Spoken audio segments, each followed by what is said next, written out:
ખજૂર કાજુ બદામનો બાપ, સિંહ જેવી તાકાત આપે છે.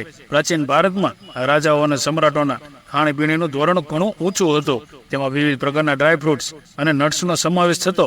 આ માત્ર સ્વાદ માટે જ નહીં, પરંતુ શરીરની શક્તિ વધારવા માટે પણ ખવાય છે. આ ઘણીવાર શાહી તહેવારો અને રોજિંદા ભોજનનો ભાગ હતો. જ્યારે પણ આપણે સૌથી શક્તિશાળી ડ્રાયફ્રૂટ વિશે વાત કરીએ છીએ, ત્યારે કાજુ, બદામ, પિસ્તા અથવા અખરોટનું નામ સૌથી પહેલા આવે છે. પરંતુ પ્રાચીન સમયમાં રાજાઓ અને સમ્રાટોની પ્રથમ પસંદગી ખજૂર હતી, કારણ કે તેના સેવનથી શરીરને પૂરતું પોષણ અને સ્વાસ્થ્ય લાભ મળે છે.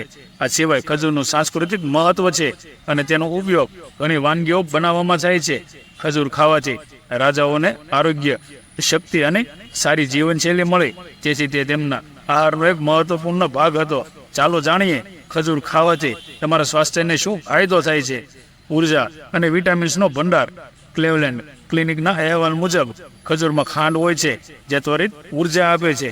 રાજાઓને દિવસભર સક્રિય રહેવા માટે ઉર્જાની જરૂર હતી. ખજૂરમાં વિટામિન જેમ કે વિટામિન બી અને સી અને ખનિજનો જેમ કે પોટેશિયમ, મેગ્નેશિયમ અને આયર્ન ભરપૂર માત્રામાં હોય છે.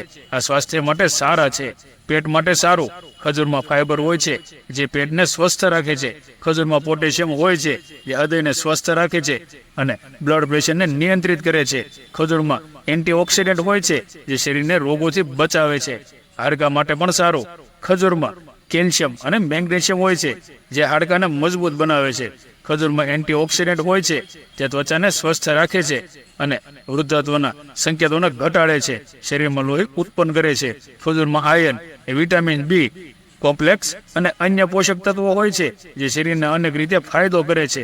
ખજૂરમાં ફાઇબર હોય છે, જે પાચનને સ્વસ્થ રાખે છે અને કબજિયાતથી બચાવે છે. ખજૂર ખાવાની રીતો. તમે એકલા ખજૂર ખાઈ શકો છો. ખજૂરને દહીંમાં ભેળવીને પણ ખાઈ શકો છો. તમે ખજૂરને દૂધમાં ઉકાળીને પણ પી શકો છો. હલવો, પુલાવ વગેરે જેવી વિવિધ વાનગીઓમાં ખજૂરનો ઉપયોગ કરી શકાય છે. જે લોકોને ડાયાબિટીસ હોય, તેમને ખજૂર ખાતા પહેલા ડૉક્ટરની સલાહ લેવી જોઈએ. ખજૂરમાં કેલરીની માત્રા વધુ હોય છે, તેથી જે લોકો વજન ઘટાડવાનો પ્રયાસ કરે છે, તેઓએ તેને મર્યાદિત માત્રામાં ખાવું જોઈએ. મિત્રો, કેવી લાગી માહિતી કમેન્ટ કરીને જણાવજો. સીતારામ.